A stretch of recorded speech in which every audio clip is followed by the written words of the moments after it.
मुस्लिम देशों की बेगैरती और दुनिया भर के संगठनों की खामोशी का नतीजा है कि गाजा में आज खून की नदियां बह रही हैं। पिछले 8 दिनों में इजराइल गाजा पर 7,000 बम गिरा चुका है, 10,000 इमारतें खंडहर बन चुकी हैं और लाखों लोग बेघर हैं। गाजा के मुसलमान पानी पानी को तरस रहे हैं। अंतर्राष्ट्रीय संगठन यूनिसेफ के मुताबिक गाजा में इस वक्त लोग समंदर का पानी पीने को मजबूर हैं। इजराइल ने गाजा की तरफ आने वाली हर पानी की लाइन को ध्वस्त कर दिया है। खाने पीने का सामान खत्म हो रहा है। अल शिफा हॉस्पिटल के डॉक्टर खुद मरीजों को चढ़ाए जाने वाले पानी को पीकर जिंदा हैं ताकि वो मरीजों का इलाज कर सकें। इंसानियत ने इससे पहले इतनी तबाही कहीं नहीं देखी जब अपने ही देश की आज़ादी की मांग करने वालों पर इस तरह से बम बरसाए गए हों। अंतर्राष्ट्रीय मीडिया संस्थान रॉयटर्स के मुताबिक अमेरिका ने अफगानिस्तान में 1 सालों में जितने बम बरसाए थे, इजराइल ने पिछले 5 दिनों में उतने बम अकेले गाजा पर बरसा दिए हैं। ओआईसी जैसे संगठनों के नाकारापन और दुनिया की खामोशी ने आज फिलिस्तीनियों को इस मुकाम पर लाकर खड़ा कर दिया है कि आज 3,000 फिलिस्तीनियों की मौत हो चुकी है और 15,000 से अधिक घायल हैं। अल जजीरा के मुताबिक गाजा की बिल्डिंगों के मलबे में अभी हजारों लोग दबे हुए हैं और उनमें बड़ी तादाद छोटे बच्चों और औरतों की है। गाजा की हेल्थ मिनिस्ट्री की माने तो इजराइल के हमलों में अब तक 785 बच्चों की मौत हो चुकी है। एक तरफ इजराइल गाजा में आम लोगों को निशाना बना रहा है, वहीं दूसरी तरफ मुस्लिम देश बयानबाजी के अलावा कुछ नहीं कर रहे। हालांकि कल सऊदी अरब ने सख्त स्टैंड लेते हुए अमेरिका के विदेश मंत्री को इस मामले का हल निकालने की वार्निंग दी है और जो बाइडन को अल्टीमेटम दिया है कि अगर इस मामले को और खींचा गया तो नतीजे बुरे होंगे। इजराइल के जुल्म सितम का ये आलम है कि उसने दुनिया भर के मुस्लिम देशों से भेजी गई दवाओं और खाने पीने की चीजों को गाजा में ले जाने की इजाजत नहीं दी है।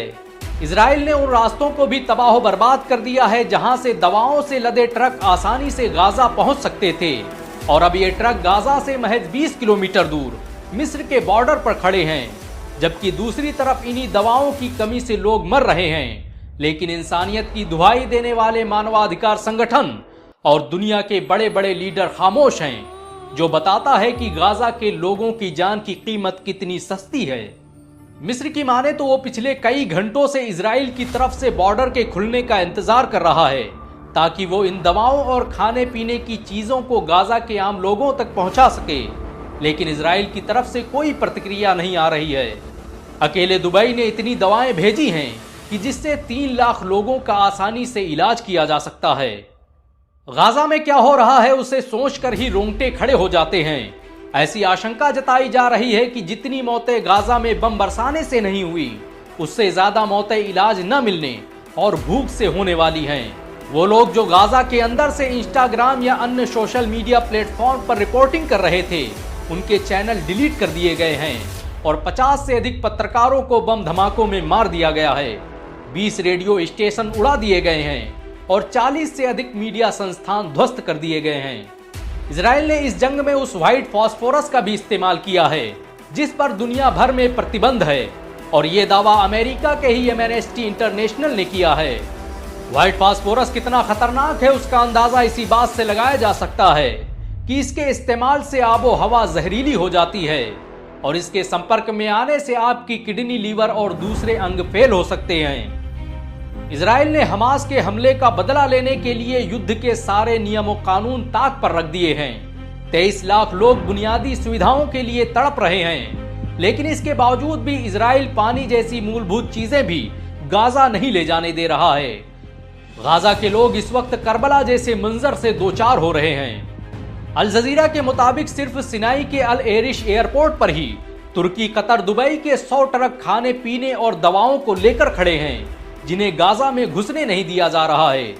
इससे भी अधिक तादाद में खाने पीने की सामग्री वाले ट्रक मिस्र के राफे बॉर्डर पर खड़े हैं। गाजा में इस वक्त हजारों बच्चे ऐसे हैं जिनके परिवार में कोई नहीं बचा और हजारों परिवार ऐसे हैं जिनके बच्चे उनके हाथों में दम तोड़ गए। अल जजीरा की रिपोर्ट के मुताबिक इजराइल के हमले के बाद हर 1 मिनट में एक घायल हॉस्पिटल आ रहा है और हर 15 मिनट में एक बच्चे की मौत हो रही है। अस्पतालों में ना तो ब्लड बैंक बचा है और ना ही दवाएं, बल्कि हालात तो ये हैं कि गाजा के 115 हॉस्पिटल ध्वस्त कर दिए गए हैं। अमेरिकन ह्यूमन राइट कमीशन की माने तो गाजा को सीज करके उसके नागरिकों को जगह खाली करने के लिए कहना इंटरनेशनल नियमों का उल्लंघन है। हालांकि उसी अमेरिका के राष्ट्रपति जो बाइडेन ने इजराइल को हथियार भेजे हैं ताकि फिलिस्तीनियों का मुकाबला किया जा सके। इतिहास में इससे पहले ऐसा दोगलापन कहीं नहीं देखा गया। गाजा में चारों तरफ मौत ही मौत बिखरी पड़ी है। WHO के मुताबिक गाजा के 3.5 लाख लोगों को डायबिटीज और दूसरी बीमारियों के होने का खतरा है। इजराइल ने उत्तरी गाजा में 22 अस्पतालों की इमारत को खाली करने के लिए कहा है, जिसमें 2000 के करीब मरीज भर्ती हैं। हैरानी की बात तो यह है कि इजराइल जैसे छोटे से देश ने 57 मुस्लिम देशों को उनकी औकात याद दिला दी है। अरब अपने पैसे के नशे में चूर हैं, तो तुर्की और ईरान भी बयानबाजी के सिवाय कुछ नहीं कर रहे। हालांकि सभी मुस्लिम देश इतनी सलाहियत रखते हैं कि वो अगर एकजुट हो जाएं तो दुनिया की बड़ी से बड़ी ताकत उनके आगे घुटने टेकने पर मजबूर हो जाए। लेकिन अपने जाती फायदे के लिए आज सभी देशों ने फिलिस्तीन को अकेला छोड़ दिया है और इजराइल खुलेआम फिलिस्तीनी मुसलमानों का कत्ल कर रहा है। आज गाजा के रोते हुए बच्चे पूरी दुनिया के मुसलमानों से सवाल कर रहे हैं कि क्या मस्जिद अक्सा की हिफाजत की जिम्मेदारी की सजा ये है कि उन्हें बेसरो सामान भूखे प्यासे जंग के मैदान में अकेले छोड़ दिया जाए। ये सवाल आपसे भी है। खुद से पूछिए कि क्या आप सच में फिलिस्तीन के मुसलमानों के साथ हैं। अगर कुछ नहीं तो आप इतना तो कर ही सकते हैं कि इस वीडियो को ज्यादा से ज्यादा शेयर करें, ताकि दुनिया को पता चले कि इजराइल गाजा के मुसलमानों के साथ कैसा जुल्म कर रहा है और पूरी दुनिया किस तरह से उनकी मौत का तमाशा देख रही है।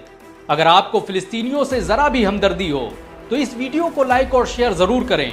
ऐसी और वीडियो को देखने के लिए हमारे चैनल को सब्सक्राइब करें, बेल आइकन जरूर दबाएं।